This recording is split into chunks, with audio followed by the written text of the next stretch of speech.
And we are live. Dan Lohrmann, thank you very much for joining. I much appreciate it. And this is second time. So second time, and maybe we're going to do a third one as well. We have so much to talk about today. So much appreciated. Thanks for joining me today. How are you? It's wonderful to be with you. I'm doing great. Thanks. And it's great to be back, David.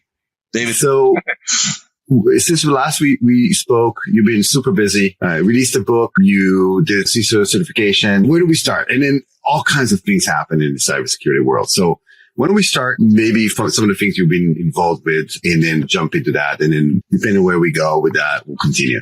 Sure. Yeah. Since I spoke with you last November, so about 1 year ago, I joined Presidio as the Field Chief Information Security Officer. I think the last time I spoke with you, I was at Security Mentor. I was the Chief Strategist and Chief Security Officer over there. So Presidio is a global digital solutions company, and we're involved in all aspects of security and digital transformation, if you will. Basically, the whole move to the cloud and how do you secure that, very involved in that. And my role is really mainly focused on public sector. So I do a lot with state and local governments around the country, universities, but also work with hospitals in the private sector some as well. But I love the job. I love the role. Been over a year now and it's going fantastic. I just had a chance to speak, blog, and write about a lot of different things and just been a really great journey working with state and local governments all around the country and a lot of hospitals as well. And then the other thing is this book has come out. So Cyber Mayday and the day after, a leader's guide to preparing, managing, and recovering from inevitable business disruptions, which is a mouthful, but it's all about ransomware stories, David. So it's really true stories from all over the world. So let's double click on a couple things. First and foremost, vendors employing CISOs. That's a kind of a fairly recent, several years, because never before were vendors employing CISOs, mainly on the enterprise side. Why did you think you are now in that role? So you have extensive experience in kind of being a CISO for some very large organizations, and now you work on kind of the vendor side. Yep. Tell me a bit about that, the experience, what your day-to-day look like, why, in your opinion, vendors even require somebody like yourself in that role, and what it is that you specifically do for them. Sure. That's a great question. Really well thought out. Couple different things. So number one, I think it's really about trust. We talk about the role of CISOs all over the world is being the trusted advisor for boards and really across the C-suite, but up, down, sideways, being that trusted advisor. And I think the same is true when you join a company like Presidio is really, we have trusted relationships with our clients all over the world. And so speaking to CISOs, speaking to CIOs, having lived a day in their life, a day in the life of that, walked in their shoes, kind of like having an NFL quarterback doing, Tony Romo watched the game last night, doing play-by-play, and he could talk about what it's like to be a quarterback because he was a quarterback. It's very similar to that kind of thing. Those who have been CISOs for large enterprises, large governments, had the relationship, so you know the people. But more than that, you really have the experience and mentor, like we talked about that last time. I mentor people all over the world, men and women who are growing up in CISO roles or security roles, want to become CISOs someday. So I've been there, done that, and it's obviously changes, the technology changes, the different aspects of the job change, but fundamentally it's about people. It's people, process, and technology. And the people piece is a huge piece of that. And managing teams, how do you get the most out of your teams? How do you really work as one unit? How do you really talk about bringing all the aspects of that CISO role together? And so I work with CISOs and CIOs and leaders, technology leaders all over the country on a regular basis. And when you say work, so you're customer facing, at what point in time do you get injected into these transactions? Are you like in the initial meetings and this initial consultation? What specifically, aside from obviously bringing all this tremendous experience to the table, how do you contribute in these conversations? And you carry a lot of weight, and I'm assuming that it's like they finally get the chance to talk to somebody at eye level. But what's that conversation look like when you kind of enter the room and then, the conversation starts to unravel? And I'm assuming that you come in because of issues and problems that they currently have.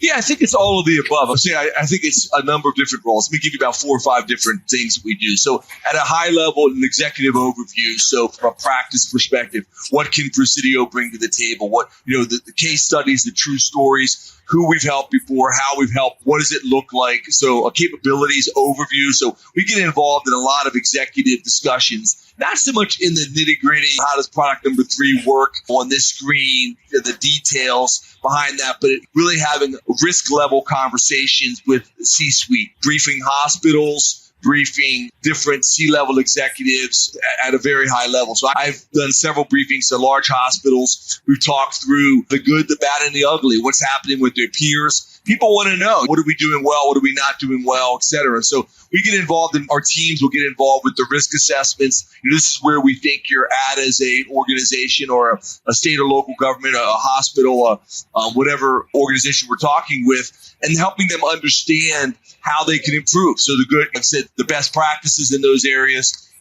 I think that's one level of discussion. So executive overview kind of things. One-on-one with CISOs where you do a deeper dive in any particular topic. I want to talk about identity management. I want to talk about some aspect of how do we do zero trust and how does that really work and how can we really change the culture. And so there's both formal and informal ways I get involved in that discussion as far as helping people with the journey, kind of talk through what others have done who've gone before them, make connections so they can talk directly with other government CISOs or hospital CISOs, those kinds of things. I think the other thing that I do a lot of is I speak, blog, write. I speak all over the world and been very blessed to be able to speak at large conferences and things. When I talk about the stories in virtual integrity, the former book I wrote, but Cyber Mayday is another one, and other books that I've written talk about people love stories. There's a lot of technical jargon, but people want to cut through the BS and just get down to what really happened below the surface. You can go off the record and talk about things. Obviously, there's certain things you can't share about clients because of confidentiality. But really, what can I really do to improve this situation? There's a lot of off-the-record conversations you end up having as a follow-on. But speaking at events, a lot of times we'll do speaking at University of Denver coming up here. I've spoken at conferences all over the country, all over the world. And then you do dinners and kind of meetings before and after the events so you can sit down with local teams. Also, just one other thing I would say, just being a listening hearing, you've got teams in many cases, like our company has teams on the ground helping in a wide variety of operational roles. We're helping with ransomware attacks, helping with people get called in for security incidents, and then coming in, helping with specific pieces of that, but also even after the fact, doing a lessons learned, kind of a hot wash, and being able to say what worked, what didn't work, and being, not say independent because you're part of that team, but bringing another person that you can talk to, the CISO, about how things can improve. And I'm sure, Dan, a lot of people would love to be a fly on the wall in some of these conversations, some of these confidential conversations. And sometimes I'm assuming there's heart to heart where somebody comes over and basically tells you what really worries them and where they're hard on the sleeve, quote unquote, from a cybersecurity perspective. Was that the inspiration for the book? What was, and again, it's not your first book. A lot of people, again, I think I mentioned it a couple of times that a lot of people have as part of to-do list to write a book. Yeah. But it's such a major endeavor. Maybe talk to me about the inception of the idea behind the book and then how you got started and then what brought you to again, write yet another book. Yeah, no, I appreciate it. And so it's interesting, quick story about how this book came to I love stories. Yeah, so I was supposed to go to Australia for a wedding right at the beginning of COVID. It was going to be the first week of April that COVID hit 2020. And literally, I was set to go, and obviously, they shut the country. Nobody could travel. And we all know the COVID stories. I don't need to go into that. But the whole thing got canceled. The wedding went on, but the book did not. The trip did not with my family. But while I was supposed to be there, we were going to do a conference. I was actually going to speak at a conference in Sydney, Australia, as part of that trip. All that got postponed. We scheduled it for the next year. That got postponed. Still haven't gone to Australia yet, so want to get there still. But along the way, that conference went online. And so we did a virtual conference. I still did a keynote online. The cool thing was, instead of being 250 to 300 people at this event, ended up being, 3 times that globally. We had a huge global audience. Got to meet a bunch of great people. One of the people I met was Shemaine Tan, who Shemaine is my co-author in this book. She's a real rock star in Sydney, Australia, originally from Singapore, and she's Cyber Woman of the Year several times there, done TED Talks, other things. Her and I connected. She actually came a couple months later, the summer of 20, and said, Dan, let's write a book together. Your experiences, my experience. And we talked through, what do we want to write about? We knew there were a lot of best practices out there, a lot of checklists on ransomware and a lot of different talk. I mean, the stories were hitting all over the place. This was before the Colonial Pipeline, by the way, before JBS Meets, before SolarWinds hit. And we just decided what was missing was best practices with true stories. So really, what really happens behind the scenes through the eyes of the C-suite executives? And sometimes that's CISOs and CIOs. Sometimes that's CFOs or CEOs. What really happened? So we just decided that's what we wanted to write about. And so we split this in half. We worked together over a year. We had three offers from three different publishing companies. Talked to four conversations with four publishing companies. We ended up publishing with Wiley, which was a great move. Got published last November. But it was about a 14-month journey, just talking with different true stories from a lot of state and local government stories around the world, but also airports, banks. People want to hear behind the scenes what really happens. And we divided the book into three parts. So before incidents, during incidents, and after incidents. What can you do before? What can you do during? What can you do after? And then wrap up with lemons to lemonade. So what if you really take it away? What would you do differently now that you know all the things that you know, and how can you improve in the future? Yeah, and it's so interesting. Even the books written by four cybersecurity professionals and then just becoming more mainstream, even that is fairly new. If you were trying to publish something like that maybe 10 years ago, it may have been a much lesser audience and even maybe a different publisher associated with it. What do you think is driving the adoption of the mainstream media as well as the person on the street to buy some of these books? Because it's not just for CISO, not just for security professionals. This is a book that anybody can just grab and read. Correct. Yeah, a lot of people do. It was a bestseller on Amazon for a few weeks last year and at the beginning of this year. And it's really done well. I think Colonial Pipeline was a real paradigm shift moment. I think people waking up and gas lines and a cyber attack. It's one thing when a bank gets hit for a big ransom or a hospital, and that's coming to life too. Hospitals are being hit across the country. So the headline stories, it's not just hitting people in their wallets. It's hitting people in their gas tanks, and then people not being able to, literally the stories in there about what happened in the Irish National Health Service, not being able to have their surgeries and operations, the impact of people's lives that go way just money. Money, of course, is huge as well. But I think, you have stories of 6-year-old girls saying, hey, Daddy, why are there gas lines here? As a 3-hour gas line to get yesterday, this wasn't here. What caused this? And the dad's response is, honey, it was ransomware. So you're trying to explain this to a 6-year-old and what that means and how it happened. But it's a different conversation. And so I do think ransomware is it just exploded. The dollar figures have gone, the number of attacks has gone way up. It's brought it home for large cities like Philadelphia and Baltimore and Atlanta getting hit. Counties, local governments, hospitals, banks. It's really everywhere. And I think that impact has just been totally changed the conversation around ransomware and cyber attacks. And it's also interesting that you mentioned the Colonial Pipeline. It seems like there's almost like a line in the sand of where these attacks are leading us. And that line in the sand is being almost like moved forward to the next milestone. And that was a milestone, as you mentioned. There were previous milestones. Do you foresee any additional milestones where, okay, now, first we got impacted in our gas tanks, and now, the next thing is this. Do you find that there's a negative progression associated with some of these cyber?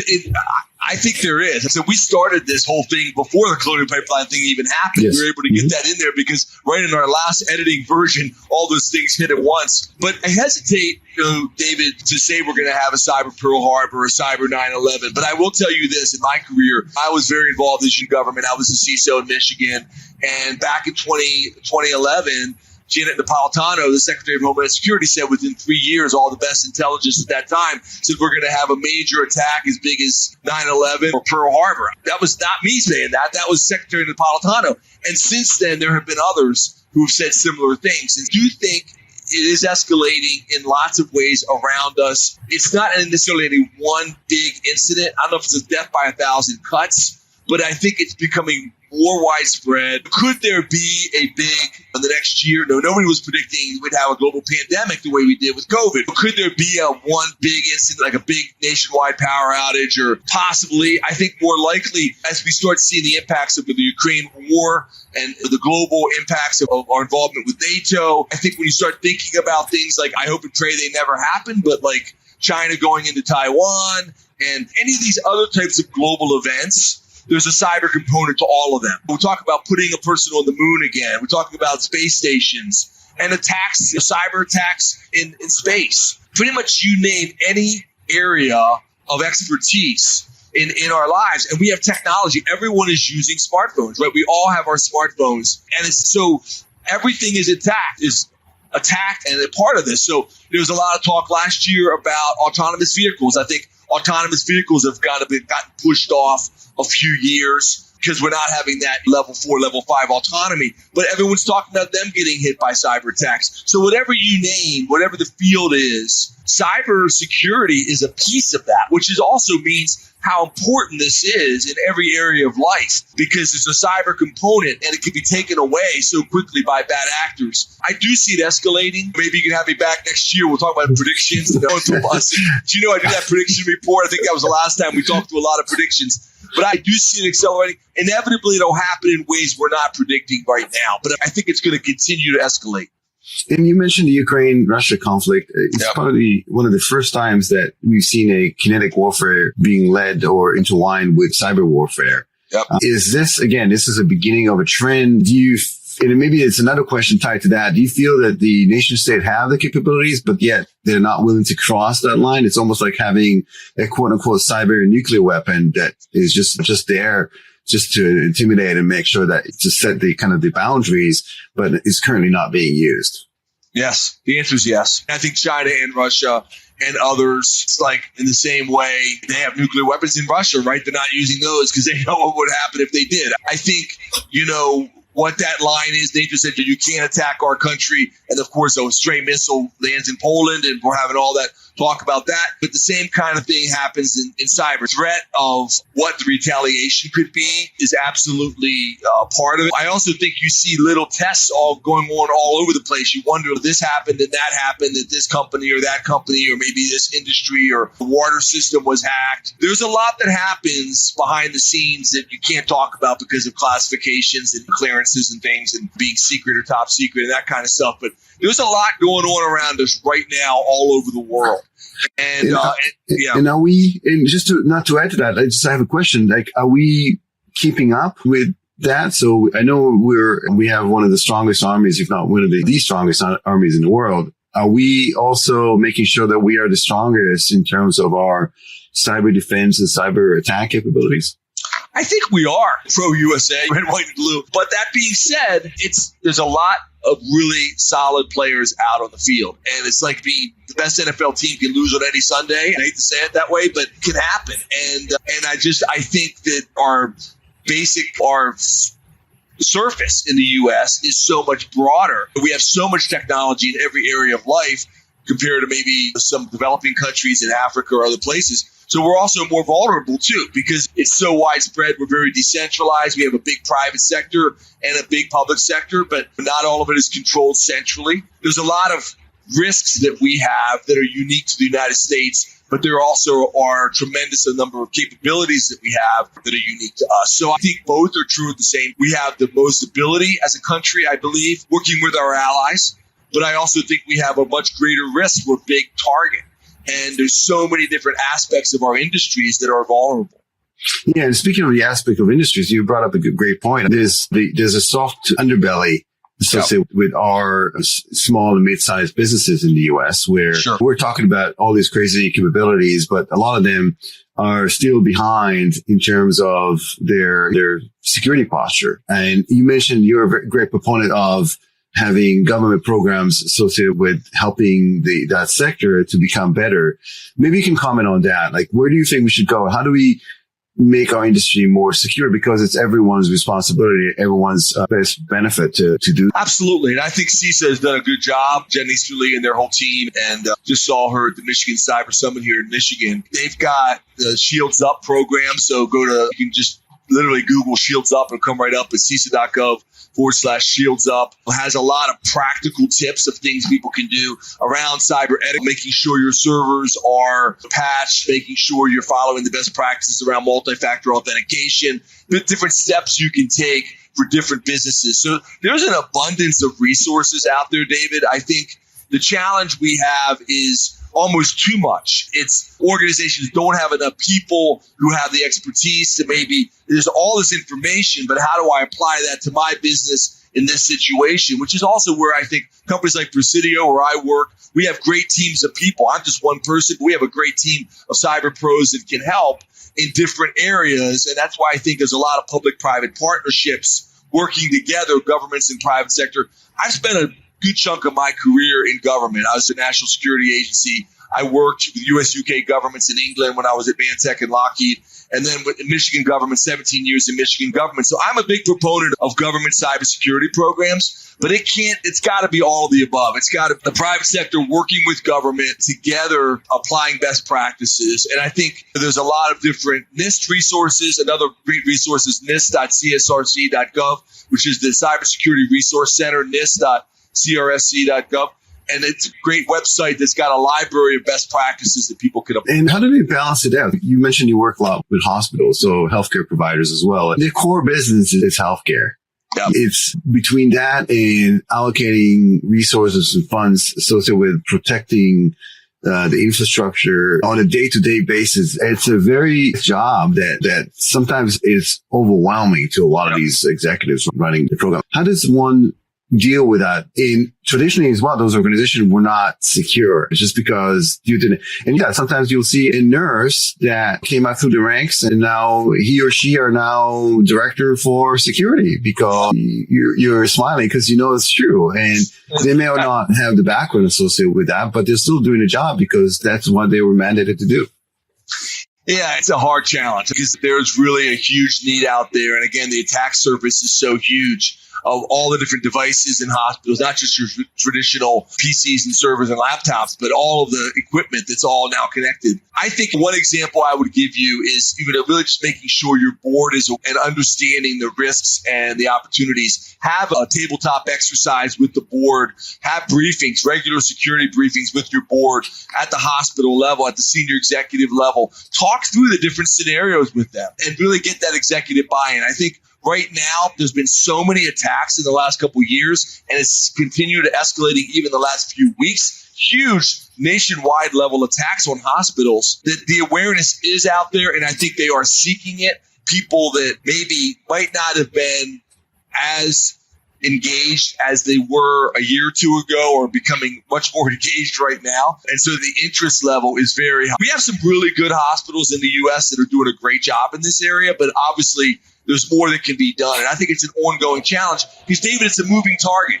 What you do today is great, but a year from now, the threats are going to evolve. There's going to be the supply chain. So your contractors, those different devices you use, if they basically can compromise one set of devices, it can hit lots of hospitals across the country all at one time. So we're going to be employed doing this for a long time. It's a big challenge out there right now.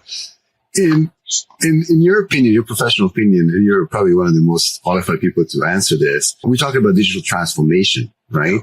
Yeah. Are we moving too fast in that direction? We're putting all our eggs in that digital transformation basket where everything is digitized. We rely heavily on electronic transactions. And if any of these transactions fails, the impact can be humongous, right? Because we don't have alternatives. Right. So we're looking at digital currency. Today, we still have the ability to take some cash out of them and keep it on us, but that's still our thing going to become extinct. Imagine now our phone has no connectivity. How do you then pay for goods and services if you don't have that? I know that speaking of the Russians, at some point in time, the Secret Service there decided to go back to pen and paper.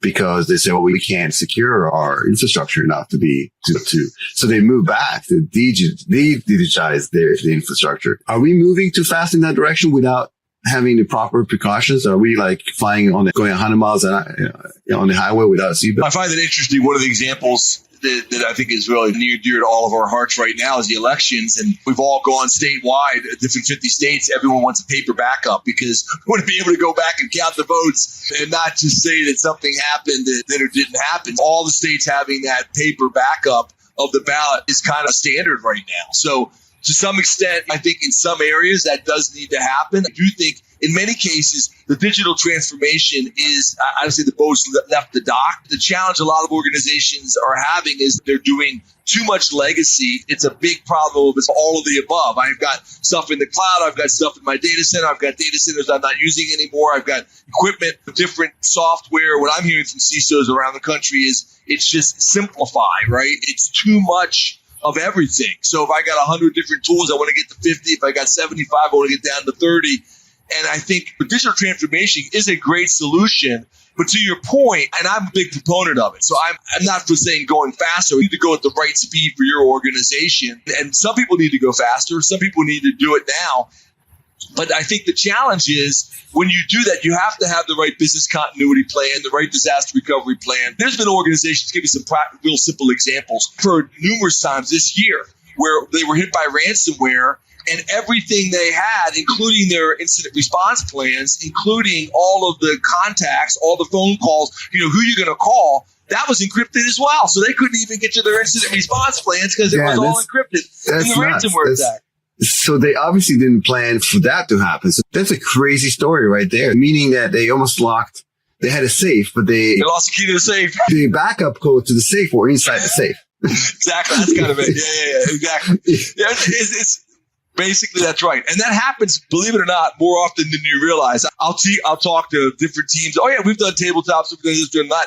And you go through a couple different 3-4 things that you've seen other places. Like, oh, we didn't think about that. So there's always tips and tricks and things you can go through, best practices. So, yes, you need to have. And the other thing that Gartner said this at the Risk Summit back in June, it was a hot item. It came out real clear that a lot of organizations go so far. They could be an hour, 2-hour tabletop exercise, but then somewhere along the way, they hit what they call the green easy button. So it's like, this point, we're out of time. You hit the easy button. Everything's restored. Everything comes back up. Happily ever after. Let's go out to lunch. Let's grab lunch. It's all doing pub lunch, right? And so the problem is that's not the way it works in the real world. There is no big green easy button that you push an hour and a half into the incident and say everything goes back to normal. So the challenge of really, have you actually restored all that data that you backed up? Have you actually done that? Many organizations, well, no, that would take a lot of time and energy. You have to bring down these systems and do the X, Y, Z to be able to pull that off. But that's an Achilles heel right there. So if you've never actually restored any of the data that you're backing up, hopefully you're backing it up in multiple places. The other thing that people do say is they do backups, and then those backups get attacked via the bad actors are in their networks, they're in their systems, they're watching what they're doing, they're seeing where the backups are going. They get in there and they actually encrypt the backups. Having backups and having business continuity that is essential. And a lot of it has to do with the mechanics of the crisis, not so much with it's even knowing who does what. I have the muscle memory of saying, okay, even if you cannot reach your executives or there's no connectivity, you still have a kind of a pre-flight or post-flight checklist of what you're supposed to do. And you don't wait for someone else to do it, because a lot of times like, oh, I thought Joe or Joanne was supposed to do that. And now nobody does that. But how do you then able to rank the scenarios? So nobody thought that we have to all work from home within 2 weeks when the pandemic started. There was like a scenario that was not tested. There are tons of scenarios out there that can be practiced, but are maybe not as relevant. They're talking about asteroids, right? So what if your data center gets wiped out? But what are the odds for that? So how do you, as a security professional, can quantify and say, okay, let's test these 5 scenarios because they're most likely. And then how do you then practice for those outliers? Great point. Really good point. I would say a couple things. One, there are groups of organizations that have really good teams of people that do this for a living. I don't know if you have time for me to tell you another quick story about that. You always got time, Dan. Oh, time for stories. Long story short, I was which DHS, Department of Homeland Security, put together way back about 2006. I'm going to tell this really fast because it's a little bit of a long story. But '06, we had Cyberstorm 1. I was the CISO in the state of Michigan, and we were part of Cyberstorm 1. And as part of that, I tell people they're like, I think they're at Cyberstorm 7 now. So every 2 years they do these global exercises. What happens? What if scenarios? And they had an amazing team that was doing these scenarios. But that one was very much like Die Hard 4. It's literally buildings blowing up. It was literally like 9/11. It was pretty scary. But so when our team was a part of that, one of 3 states, other countries involved, England, France, Australia. First day, they blow up our data center.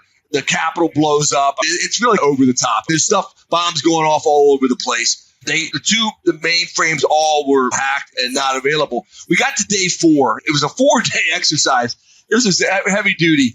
And in the afternoon of the 4th day, we had one final task we had to do. They said, you need to get a bull mainframe back up. This was '06. You have to get a bull mainframe back up in order to be able to get our payroll out and pay our staff. And so we're like, we know there's one left. We're like, how are we going to do this? It was they gave us a red phone. We're calling bull headquarters, literally in Paris. And so we're literally trying to get a bull mainframe. And everyone's like, this is crazy. But we went through that. I don't want to try to imitate a French accent. But the guy has the French accent the other day. Yes, how can I help you? We're like, we want to buy a bull mainframe. And they're like, we got one left.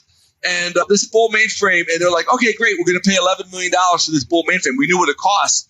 And they're like, we want $45 million for this bull mainframe. We're like, they want $45 million for the bull mainframe. He's literally screaming. And everyone in the room's like yelling. And the room was full. And so we went through this whole thing. They spiked the prices just because they knew they absolutely needed one? Correct. They did. And so they were scalping the mainframe? It was extortion. I mean, it literally was extortion. But the funny thing was, I tell this story. We ended up negotiating, and we cut the deal in half. We ended the exercise. The next day, we do this hot wash, and this is why it was relevant to your question. We all go over what was good, bad, ugly about the exercise. What did we learn? Everyone raised their hand. One guy who's a really superstar expert now, still working for global companies, said that whole thing about the bull mainframe, that would never happen in real life. And then one guy yelled, yeah, they held us for ransom.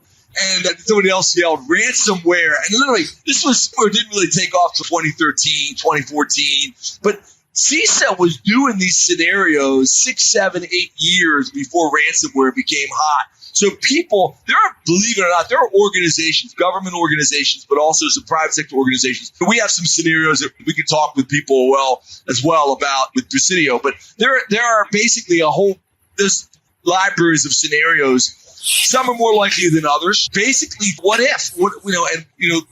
Exactly as you said, ranking them from most likely to least likely.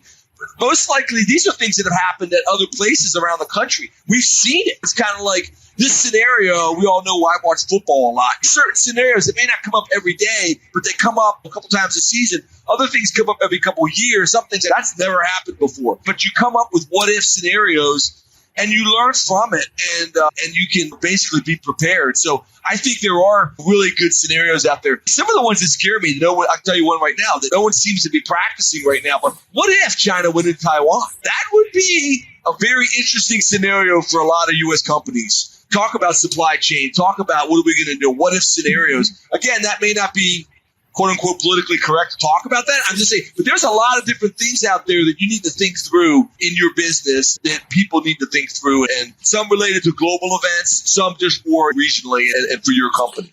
And then you add to all of that you just described, the elevation of incidents globally and the diversification of incidents, I would call. And then add to that the fact that the FCC now declares specifically saying that the CEOs, executives are now personally liable.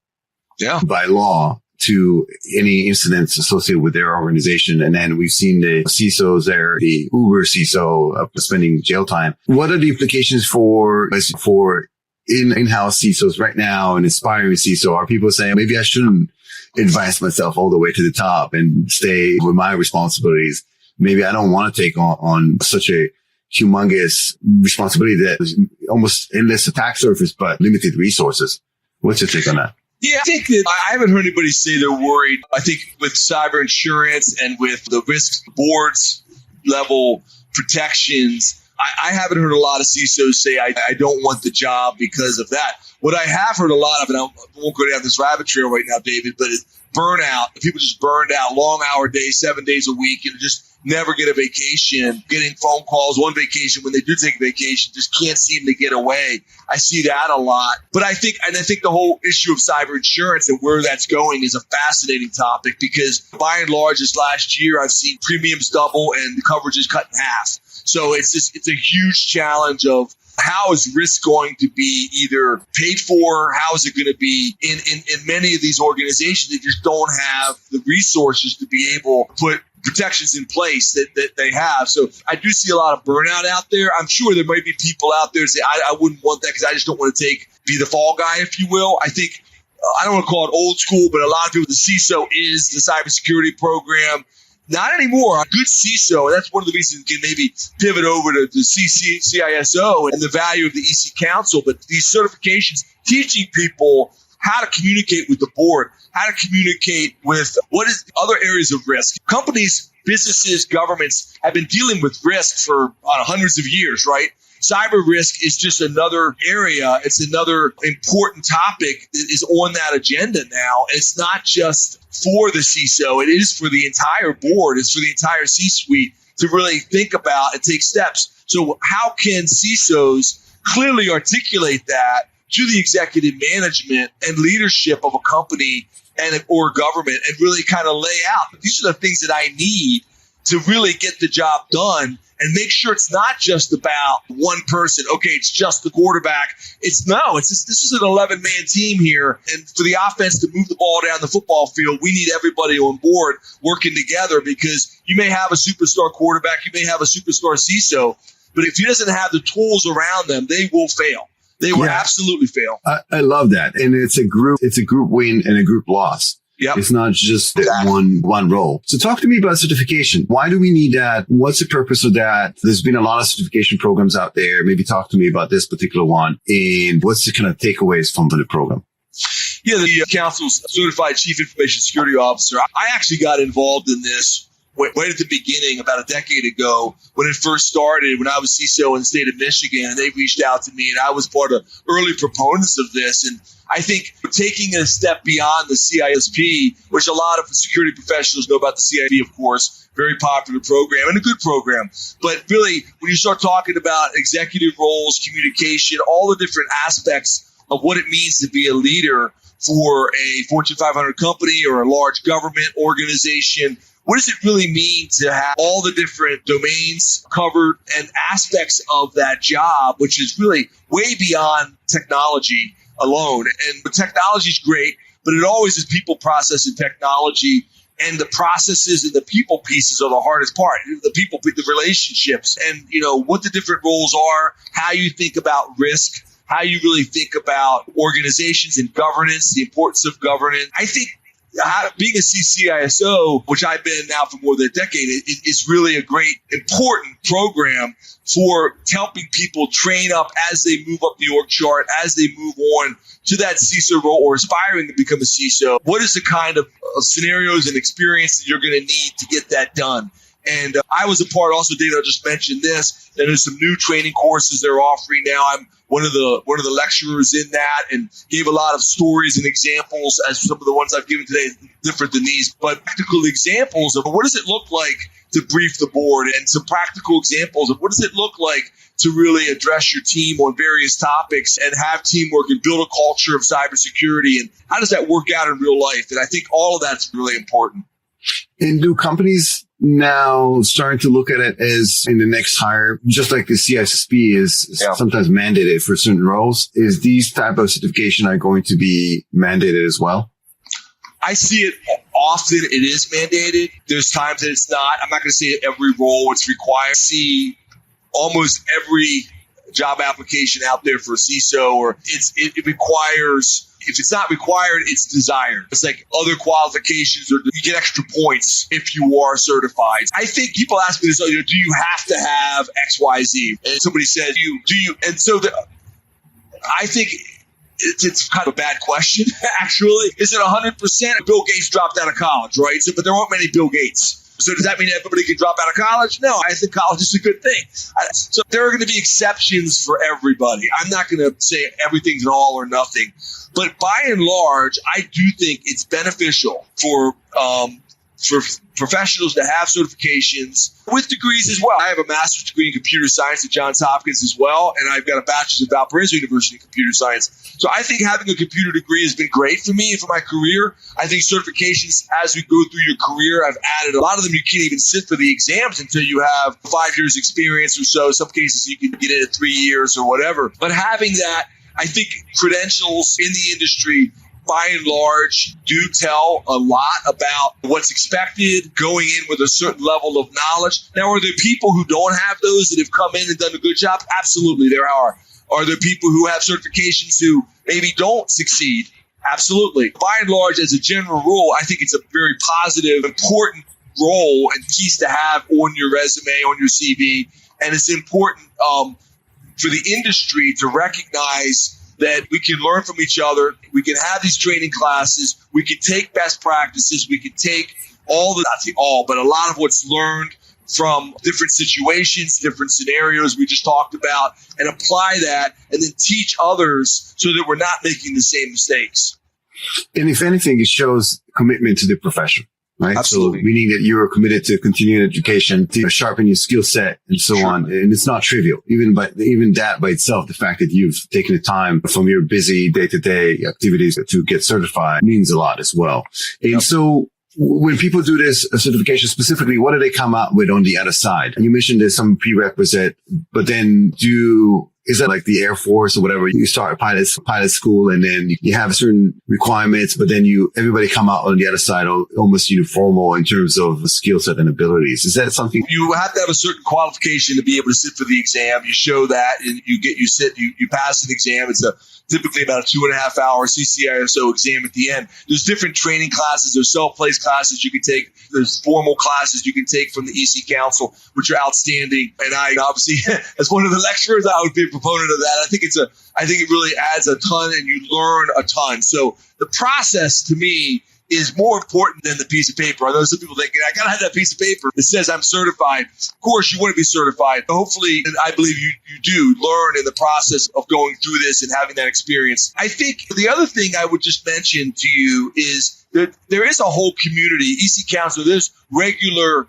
annual meetings. There's all kinds of different groups that meet virtually around the world, online, but in person. They meet in Atlanta every year. There's conferences where it's an ongoing, really, to keep that certification, you have to have certain level of professional credits to show that you keep that certification, keep it active. Writing a book helps because you get a lot of points for that. But there's certain things you can do at conferences. You get different points doing presentations, having different types of leadership in the industry, giving back to the industry. So it really is a community. It's not just a one and done. Okay, now I'm CISO certified, but you now have colleagues all over the world that you work with, that you attend conferences with. They do give awards for different CISOs that have done extraordinary work around the world, which is excellent. But I think ongoing, you also have people you can reach out to and you can communicate with, peers in the industry. We talk about ISACs. I think last time you and I talked about ISACs, Information Sharing Analysis Centers, having peers within your individual industry that you can work with. All of this, when you're just breaking into the field, almost like as a new doctor or a new lawyer or new whatever, this is, okay, I've got the credentials, I've got certification, I've got a body of knowledge that I can use to really know. Now, you still have to build those relationships. There's nothing magic about building relationships with your peers in your own organization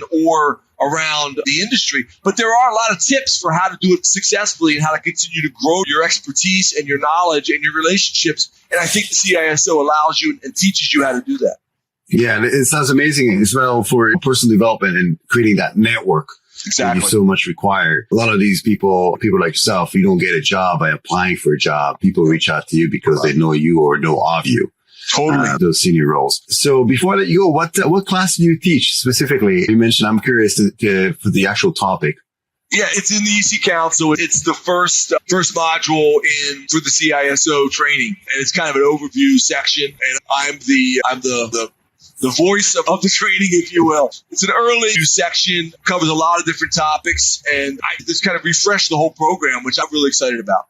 Awesome. Thank you very much, Dan, for joining me. It's been a riveting conversation. I really like it. And hopefully it was very useful to others who we covered quite a few topics as well. Always ask the question, what's the easiest way for people to reach out to you, to know more, to get more information, maybe get a signed book copy or something, or whatever the case may be? One for you, David, coming your way. Just give me your address. I'll get you a copy of that for sure. Absolutely. Thank you. I definitely love to do that. Yeah, LinkedIn is always great. As long as you're not looking like some kind of foreign spy or something, I'm pretty much going to connect with you on LinkedIn. So feel free to reach out, mention our conversation with David here today. Happy to and I've met tons of people online that I still have great relationships with. Dan Lohrmann on LinkedIn. Presidio is presidio.com, a website. You can reach me there as well. But I really would say, I have a weekly blog for Government Technology Magazine. So Lohrmann on cybersecurity, Lohrmann. Just type in Dan Lohrmann, Google, you'll pop right up. But I do a lot of blogging for Government Technology Magazine and the Center for Digital Government there. Do a lot of work with them and really enjoy that. And so, yeah, any of those places are. And on Twitter, one last thing, @GovCSO. @GovCSO is my handle on Twitter, so you can read what I'm publishing out there. Awesome. Thank you very much, Dan. I'm looking forward to hopefully bumping into you into one of the security conferences. Since we're all back into in-person events. Thank you very much for joining me today. Thanks all for joining. Be safe online as well as offline. I'll see you in the next one. Thanks, David. Great job. Thank you.